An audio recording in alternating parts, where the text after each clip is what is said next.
Bonjour, bonjour, chers téléspectateurs, chères auditrices. Aujourd'hui, nous vous parlons de Bruxelles. Euh, Urban Growth voyage un tout petit peu et partout dans le monde, et ici nous sommes à Bruxelles. Et nous avons euh, un guest très spécial aujourd'hui. Il s'agit du pasteur Daniel Costanza. Il Bonjour. est pasteur titulaire de Persecution Center. Il est aussi directeur exécutif de la Communion pentecôtiste européenne. Et là, il faut me corriger si je me trompe, vous êtes aussi membre de l'Écosse University Press. C'est ça. Donc, en effet, je suis fort impliqué dans l'œuvre de Dieu en tant que pasteur principal de l'Église ici. C'est mon activité principale. Mais je suis également impliqué dans le mouvement de Pentecôte européen depuis beaucoup d'années. Et je suis également impliqué dans la promotion de l'école biblique qui est ici à Bruxelles, dont j'ai été enseignant, aussi membre du comité d'administration. D'accord, ok. Voilà. Merci beaucoup d'être avec nous. Voilà. Il y a aussi, dans le contexte belge, je suis impliqué dans l'Alliance évangélique francophone. Donc, c'est un réseau euh, de collaboration pour la promotion de l'évangile. Et donc, on fait des projets ensemble, notamment pour rendre l'évangile visible dans ce pays. D'accord, d'accord. Ok. Merci beaucoup d'être avec nous. Alors aujourd'hui, nous allons parler de votre livre. J'ai une copie, ça c'est la mienne. Le meilleur héritage. Il y a aussi une version anglaise de Best Heritage. Je pense qu'il est sorti au milieu de cette année. Exactement. Donc, l'édition en anglais est sortie en premier et l'édition en français, elle est sortie en italien, puisque je suis d'origine italienne. Oui. Donc, c'était au mois d'avril dernier. Et donc, il a été diffusé dans plusieurs pays d'Europe, ainsi qu'au Canada et aux États-Unis. Ah, d'accord. Et la première question que j'ai, pourquoi vous avez écrit ce livre? Très bien. Donc, ce livre est un témoignage, en fait, de mon parcours. Alors, pour la petite histoire, ce n'est que le premier tome, parce que il y a eu tellement de choses qui ont marqué mon parcours. Donc, en fait, le meilleur héritage retrace les étapes importantes de ma vie, depuis la naissance jusqu'à mon mariage. Donc, par la grâce de Dieu, il y aura un deuxième tome qui va couvrir la période de mon mariage jusqu'à aujourd'hui. Et donc, le meilleur héritage, donc le titre déjà est une indication, donc, porte sur ce qui m'a été légué euh, par mes parents essentiellement, qui étaient missionnaires pendant plus de 50 ans.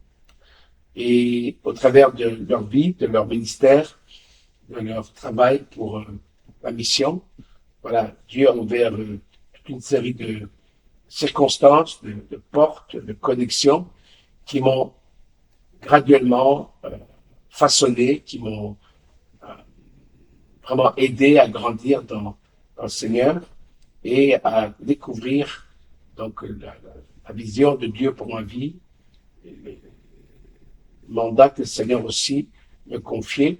Donc le héritage est vraiment euh, une collection de témoignages qui justement rappellent la manière dont le Seigneur a conduit ma vie depuis ma naissance jusqu'au mariage et comment par cet itinéraire euh, que le Seigneur a dirigé dans les moindres détails, j'ai trouvé ma place dans l'œuvre de Dieu.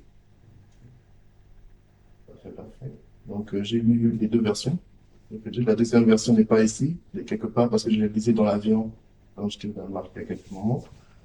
Je trouve qu'il y avait beaucoup de très bonnes leçons,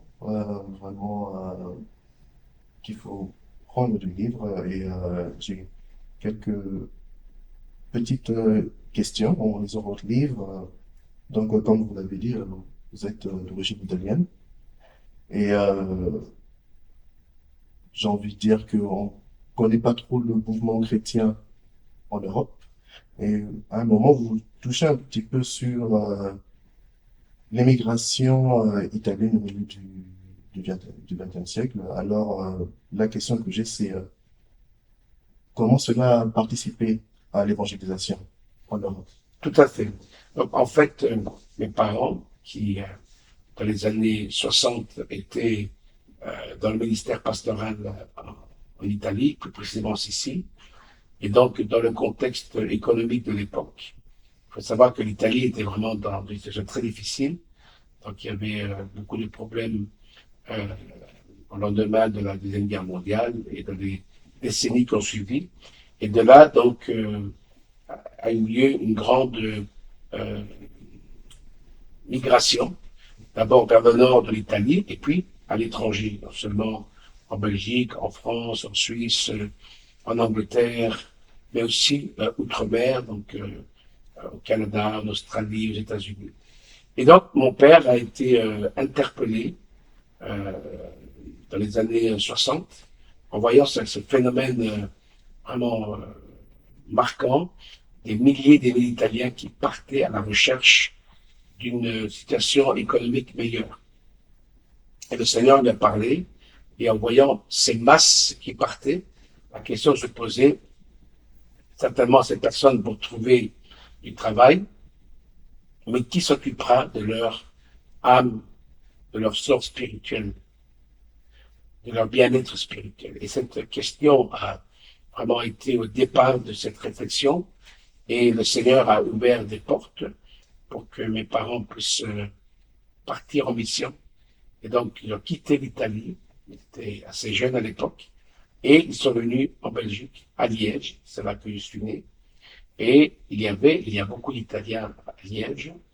Et de là, mes parents commençaient un travail d'évangélisation parmi les immigrés italiens. C'était pas un travail facile, puisque c'était d'abord des Italiens d'origine catholique, donc de tradition catholique. Donc, comme vous savez, il y a beaucoup d'Italiens qui pensent être des chrétiens parce qu'ils sont catholiques, voilà. Mais on sait très bien que ce n'est pas l'étiquette qui compte, c'est la connaissance de l'Évangile et euh, la découverte du plan de Dieu pour le salut, qui passe par la foi en Jésus, qui passe par la repentance, la nouvelle naissance. Et bien, mes parents ont commencé courageusement ce travail en 64 et ils ont investi 12 ans de leur vie ici en Belgique en établissant des églises, en encourageant la formation d'autres églises, en soutenant les efforts qui se faisaient, puisque ces Italiens étaient un peu partout. Et en même temps, il y avait le même phénomène en Allemagne, en Suisse, en France, en Angleterre.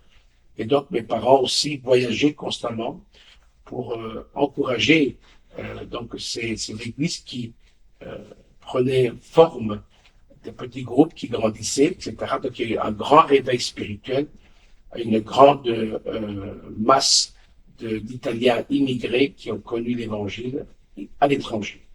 Et donc, c'est dans ce contexte que je suis né et que j'ai grandi. Donc, j'ai vu de mes propres yeux ce réveil spirituel parmi les Italiens immigrés. Et avec mes parents, avec mes sœurs, on a beaucoup voyagé dans ces pays que j'ai cités pour justement participer à cet établissement et aussi au développement de ce mouvement de Pentecôte parmi les Italiens en dehors de l'Italie. Voilà. Et donc, vraiment, le travail d'évangélisation était au centre de cette mission. Mes parents n'arrêtaient pas d'organiser des activités d'évangélisation, des visites auprès des immigrés, tout un travail aussi social pour entourer, encadrer, encourager ces personnes qui étaient en difficulté sur le plan social, sur le plan matériel, sur le plan économique et même linguistique. Donc il y a toute une œuvre qui s'est développée et que Dieu a béni vraiment de manière incroyable. Et dans ce contexte, bon, aujourd'hui, on voit des familles pastorales. Vous êtes vous-même père de deux enfants et marié. Euh, quel conseil vous donnerez à un couple pastoral ou à un couple missionnaire pour garder la famille ensemble? Très bien. Alors, j'en parle dans le livre. Une des règles que mes parents ont tenu à établir et à garder tout le long de notre enfance, notre jeunesse, c'est que justement, ils étaient tellement impliqués dans l'œuvre missionnaire qu'ils auraient pu oublier leur famille. Et donc, mes parents étaient très sages parce que ils ont toujours voulu donner la priorité à la famille. Ça veut dire, dans la pratique, que chaque jour, quelles que soient les activités, ils arrivaient à trouver un moment, que ce soit avant de partir à l'école, que ce soit le soir, au retour de l'école, et puis pendant le week-end, ils réunissaient notre famille, donc mes sœurs, moi-même, et donc tous les jours avait lieu la lecture de la Bible en famille. Lecture, ce qu'on faisait d'habitude, on lisait la Bible en un an. Ah, Et donc, nous, les enfants, on participait à la lecture. Deuxièmement, il y avait des questions sur la lecture. Donc, ça permettait une interaction. Mes parents voulaient qu'on comprenne ce qu'on lisait. Et deuxièmement, la prière. Et donc, après la lecture, il y avait toujours un temps de prière et on chantait ensemble. Et ça a été vraiment une bénédiction. Mon père appelait ça le culte familial. Et parfois, pendant qu'on était réunis en tant que famille autour de la table, en train de lire, il y avait quelqu'un qui frappe à la porte. Alors mon père allait à la porte. C'était quelqu'un qui avait besoin de passer du temps avec mes parents, membres de l'église, ou un visiteur autre. Mon père l'invitait à se joindre à nous. Donc pour aucune raison, il aurait interrompu le culte familial. Donc c'était quelque chose qu'il a voulu vraiment inculquer dans notre vie. Et je remercie le Seigneur pour cela, parce que aussi l'héritage biblique a été transmis par le biais de ces temps de lecture, de prière, où on posait des questions, où parfois euh, mes parents racontaient quelques témoignages, et puis on priait. Et donc, c'est là que s'est formé donc, ce fondement spirituel qui est tellement nécessaire pour la famille aujourd'hui. Et donc, la parole de Dieu était au centre de notre vie familiale, la prière, et aussi les nombreuses visites que nous avions de missionnaires, de collègues, de parents, ont contribué à nous marquer, à nous encourager dans ce cheminement de la foi. ok, c'est vraiment intéressant. Euh, donc, vous pensez que chaque couple chrétien doit avoir en tout cas un moment de couple famille. Absolument. Alors c'est vrai que les temps ont changé, on vit dans une société frénétique, on court à droite et à gauche, donc on est conscient de cela. Il y a des exigences, des contraintes professionnelles, etc. Mais je dis toujours aux couples que j'ai l'occasion de rencontrer, en leur racontant mon témoignage, je leur dis voilà, à chacun des couples de définir la méthode, le moment, mais il est impératif que la lecture de la parole de Dieu fasse partie du rythme familial et la prière. Parce que si ça ne se passe pas dans la famille, il est très improbable que ça se passe ailleurs.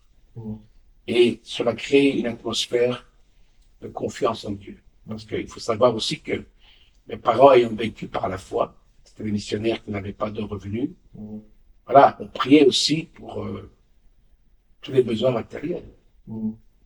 Et mes parents nous associaient à cette prière. Voilà, on va prier pour cette situation, pour ce besoin. On va croire que le Seigneur va pouvoir ce qu'il nous faut. Je ne vais pas dans les détails. Donc nous, on était participants dans cette prière. Et c'était pas un Dieu juste dont nous entendions parler au travers de la lecture biblique, mais c'était le Dieu à qui on s'adressait, notre Père céleste, pour toutes les situations les plus pratiques, les plus quotidiennes. Et on a vu des exaucements. Et donc, cela a aussi fait naître la foi. Donc la foi vient de la parole, et la foi est confirmée par justement les exaucements que Dieu donne à la prière de ses enfants. Donc tout ça s'est passé dans notre foyer. Et donc tout cela nous a marqué énormément. Et j'aimerais dire à tous les couples qui nous suivent, voilà, Jésus l'a dit, qu'une maison qui est fondée sur le roc même quand la tempête euh, fait rage, Mhm. et la maison qui est construite sur le roc, qui est la parole de Dieu, Mhm. ne pourra pas s'écrouler. Mhm. Donc c'est un conseil que je veux donner à tous les couples. Mhm. Effectivement, c'est un très bon conseil. Vous avez écrit dans votre livre un passage que je vais lire un tout petit peu. Vous écrivez, en réfléchissant res- rétrospectivement à mon parcours, je peux affirmer que dans l'économie de Dieu, il n'y a pas de gâchis. Alors, ma question à propos de cela, c'est peut-être vous avez reçu une promesse de Dieu ou une prophétie, quelle qu'il soit. Mais la circonstance d'après, il semble comme si vous avez soit pas nécessairement le contraire, mais très loin de ce que vous avez été, on vous a dit. Dans ce moment-là, comment réagir? Quelle est l'attitude, en fait, à avoir? C'est ça. En effet, le parcours du chrétien n'est pas une ligne droite. Alors souvent j'utilise cette illustration, c'est comme sur la route, il y a des déviations. Et donc je sais qu'à l'âge de 14 ans, j'ai fait une promesse à Dieu que je le servirai tous les jours de ma vie. J'ai pris mon baptême aussi à 14 ans. Le Seigneur m'a vraiment touché, il m'a interpellé, et j'ai vraiment confié avec le Seigneur. Et mon but était vraiment de le servir, et il y avait des projets que j'avais formulés, Dieu m'a aidé dans mes études universitaires. Puis j'ai commencé à enseigner. J'étais enseignant de langue pendant 8 ans. Et seulement après, donc, le Seigneur a permis que je sois dans un ministère à temps plein en tant que pasteur. Eh bien, il est clair que dans ce parcours, tout ne s'est pas passé comme moi j'avais prévu. Il y a eu des étapes que je n'avais pas prévues, des retards, en tout cas d'après mon calendrier. Il y a eu des imprévus et parfois même des situations que je ne comprenais pas. Et là, je le dis dans le livre, dans l'économie de Dieu, rien n'est gâché. Dans ce sens que Dieu permet certaines circonstances qui parfois nous dépassent, qui peuvent même nous perturber, qui peuvent nous décevoir, Mhm. mais Dieu te contrôle. Mhm. Et donc, j'ai appris au travers de ces hauts et ces bas dans le parcours qui était par moments difficile, j'ai appris à me confier au Seigneur encore plus. Mhm. Et la question que je me posais était la suivante. Seigneur, c'était pas pourquoi. Non, non. Seigneur, qu'est-ce que tu es en train de vouloir me dire? Par cette situation, quel est le principe, la leçon, quelle est la valeur morale et spirituelle que tu veux m'inculquer? Quelle est la qualité que tu veux développer en moi? Parce qu'avec le temps, j'ai compris que plus que les projets qui sont importants, Dieu veut façonner et transformer notre caractère. Et par le biais des circonstances, eh bien, si nous réagissons de la bonne manière, et on dit Seigneur, je suis entre tes mains, je suis comme l'argile, tu es le potier, et c'est pas l'argile de dire au potier ce qu'il doit faire. L'argile se laisse modeler. Alors je dis ça maintenant en rétrospective, ça ne veut pas dire que c'était facile. Mhm. Évidemment. Mais j'ai pris cette attitude. Seigneur, qu'est-ce que tu veux me dire?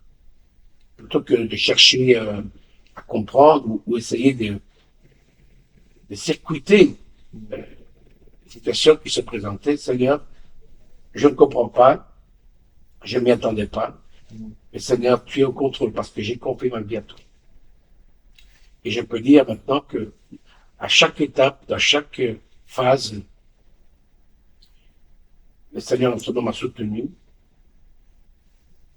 par diverses manières, par sa parole, par l'encouragement de ceux qui m'entouraient, mais aussi il a développé en moi une certaine compréhension de son plan et il a travaillé ma vie en profondeur.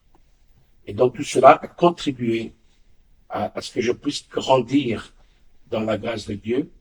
Et je vais citer un verset très connu, Romains 8, 28. Toute chose concourt au bien de ceux qui aiment Dieu, de ceux qui sont appelés selon son dessein. Donc c'est ça ce que j'ai pu apprendre au travers des situations.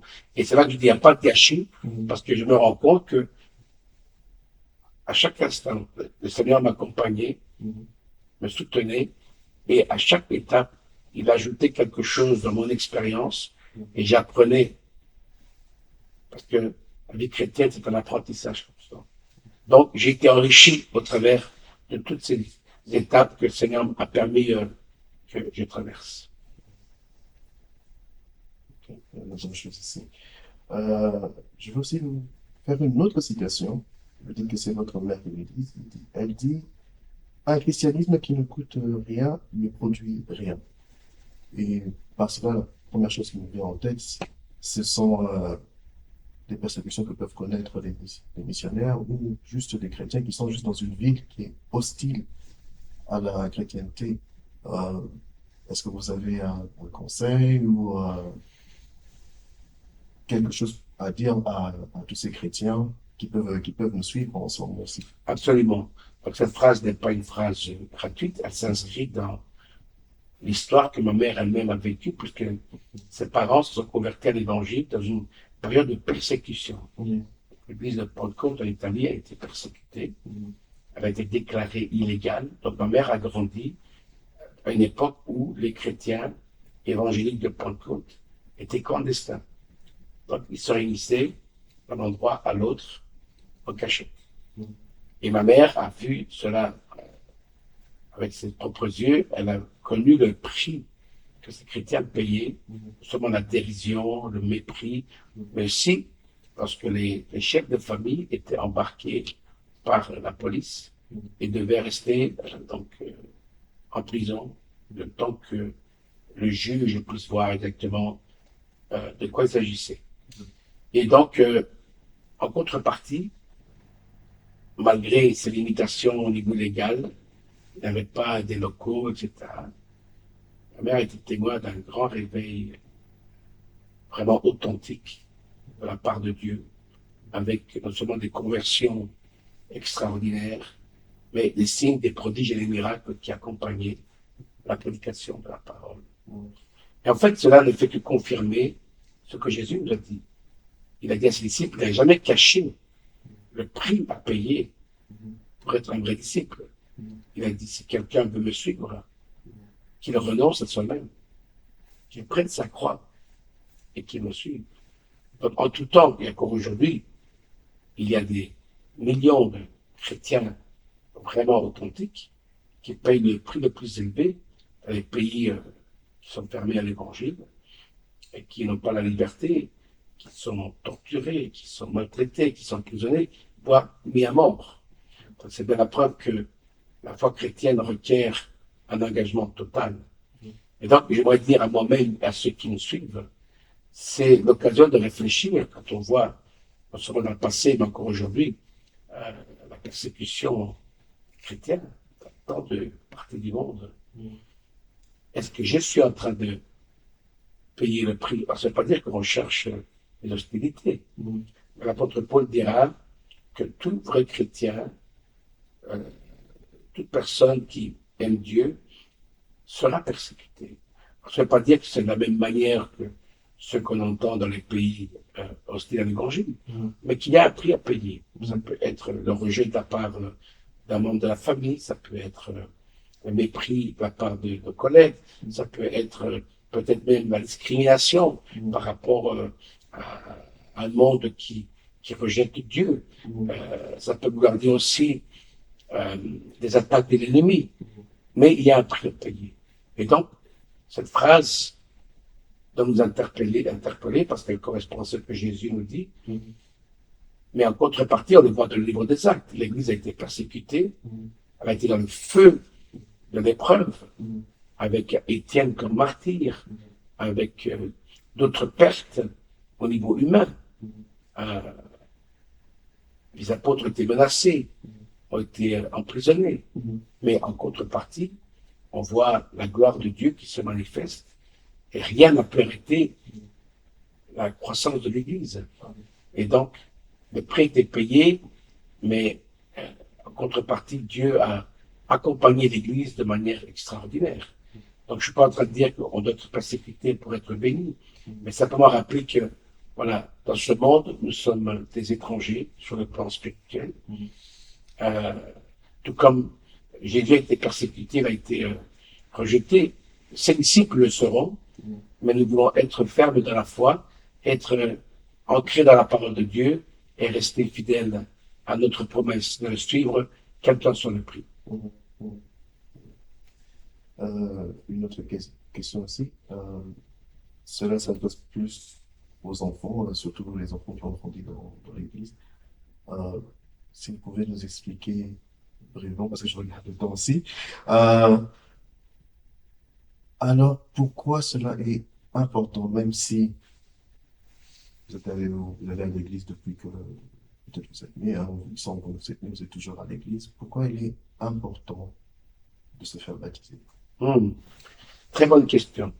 En effet, le fait d'être enfant de chrétien est un privilège, mais peut aussi être un danger. Parce que du fait qu'on grandit dans le milieu chrétien, dans l'atmosphère de la prière, à l'écoute de la parole de Dieu, on peut se donner une bonne conscience et voilà, moi je suis un brave chrétien, donc et moi j'ai eu cette crise à l'âge de 13 ans, et c'est là que le Saint-Esprit m'a montré que tu es fils de chrétien, mais tu n'es pas encore un chrétien, simplement parce que tu n'as pas encore pris la décision de suivre toi à titre personnel le Christ. C'est quoi un chrétien? C'est une personne qui suit le Christ. Et donc j'ai dû me rendre compte que je n'avais pas encore pris de position. Et on devient enfant de Dieu seulement en recevant personnellement par la foi Jésus. Jean 1,12.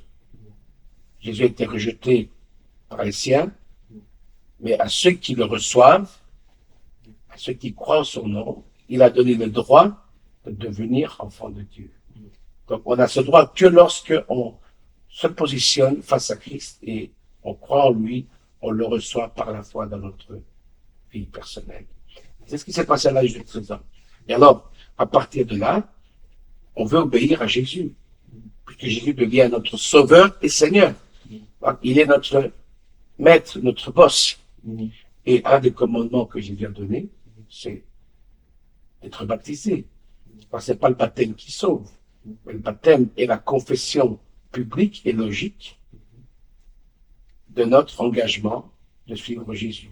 Il a dit, allez, prêchez l'évangile. Qui aura cru sera baptisé, sera sauvé. Donc le baptême est le choix normal et un acte d'obéissance à celui qui est devenu notre sauveur et Seigneur. Et par ce biais, c'est un témoignage public qui le glorifie, puisque Jésus a dit, celui qui n'aura pas honte de moi sur la terre, moi je n'aurai pas honte de lui devant mon Père. Donc c'est un témoignage. Et alors à l'âge de 14 ans, j'ai compris cela. C'était pas juste un rite insignifiant, mais c'était une décision personnelle. Qui aura cru sera baptisé. Et moi j'ai cru au Seigneur. J'ai placé ma vie entre ses mains. Et j'ai décidé de le suivre personnellement. Même si l'héritage spirituel m'a favorisé dans la compréhension de l'amour de Dieu, m'a épargné de beaucoup de mauvaises expériences. Mais j'ai dû arriver au point de dire, et moi, qui suis-je?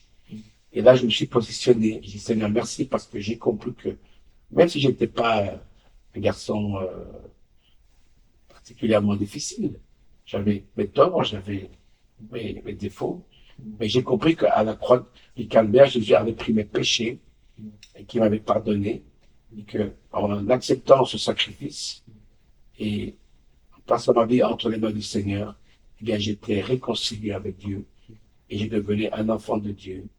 Je devenais une nouvelle créature. Et donc, le baptême est simplement la réponse logique, naturelle, spontanée, volontaire. Et voilà, j'appartiens à Jésus. Et le baptême est là pour symboliser justement ma décision de couper les ponts avec le passé. C'est enseveli dans les eaux et ça symbolise la résurrection à une nouvelle vie, un nouveau départ avec le Seigneur. Très bien. Alors, dernière question, ça, c'est pour les célibataires. Comment choisir ou comment avoir l'attitude pour choisir son partenaire? Voilà, très bonne question, j'en parle brièvement dans le livre. Euh, alors, tout à fait noble comme question, puisque Dieu a créé le mariage. Dieu est l'inventeur du mariage. Voilà. Adam et Ève représentent le premier mariage que Dieu a célébré. Il a dit, il n'est pas bon que l'homme soit seul. Je lui donnerai une aide convenable. Donc, en tant que chrétien, après la décision d'accepter Jésus comme sauveur personnel et Seigneur, la deuxième décision la plus importante, c'est le choix de son conjoint. Parce que, voilà, on a construit une vie ensemble. Et donc, la première question, bien sûr, il y a l'attirance physique, il y a certainement, comment dirais-je, une alchimie au niveau voilà, des goûts, des préférences. Voilà, ça, c'est un aspect important. Mais je veux insister sur le fait que trop souvent, même des jeunes chrétiens s'arrêtent là. Et ils ne comprennent pas qu'il va y avoir un autre élément, une autre dimension, c'est la dimension spirituelle. Parce que le mariage, c'est pas juste un événement à la commune ou dans une salle de banquet, c'est un parcours de vie. Dieu conçoit le mariage comme un parcours de vie ensemble. Et donc, en fait, il faut comprendre que le mariage selon Dieu, c'est comme un triangle. Il y a le futur mari et la future femme à la base, et au sommet, il y a Dieu. Et si les deux sont près de Dieu, ils sont près l'un de l'autre. Si Dieu n'est pas dans l'équation, il peut avoir toutes sortes d'éléments en commun, mais il manquera ce qui est le fondement même de l'union. Parce que Dieu doit être le fondement de l'union conjugale. C'est pour ça que la parole de Dieu dit qu'on doit se marier dans le Seigneur. Pourquoi? Parce que s'il n'est pas le fondement de cette union, de cette relation, par le biais de sa parole, qui est notre guide, qui est notre manuel, tôt ou tard, il y aura un désaccord. La Bible dit, est-ce que deux peuvent marcher ensemble s'ils ne sont pas d'abord mis d'accord? C'est comme si on entreprend un voyage, on est à deux, on ne s'est pas mis d'accord sur la destination. Où est-ce qu'on va? Et dans le Seigneur, c'est comprendre quelle est notre destination. Qui tend vers l'éternité, dans ce parcours, on marche sous le regard du Seigneur, et on demande son aide parce que la vie n'est pas facile. Et aussi, voilà, cette période où les conjoints doivent apprendre à se comprendre, apprendre à s'aimer, apprendre à grandir dans cette relation, chacun dans son rôle. Et les rôles, c'est Dieu qui les a établis. Donc, tout dépend justement de l'ordre que Dieu a établi.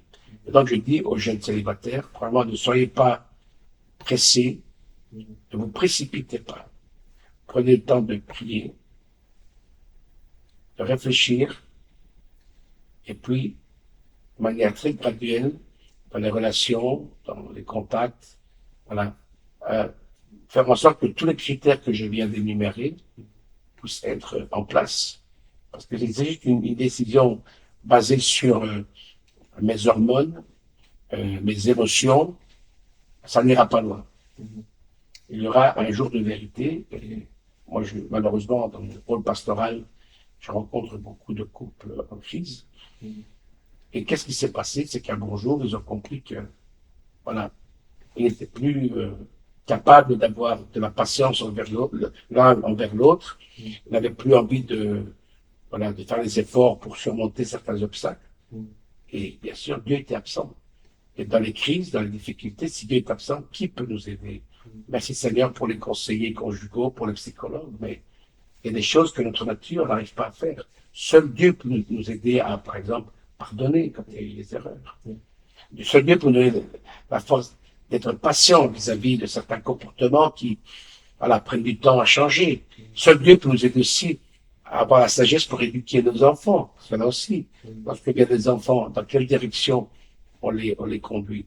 Sur quelles valeurs on construit notre famille? Donc tout ça, ça a des applications énormes. Donc, pour résumer, je dis aux futurs mariés, consultez la parole de Dieu, priez afin que Dieu vous conduise.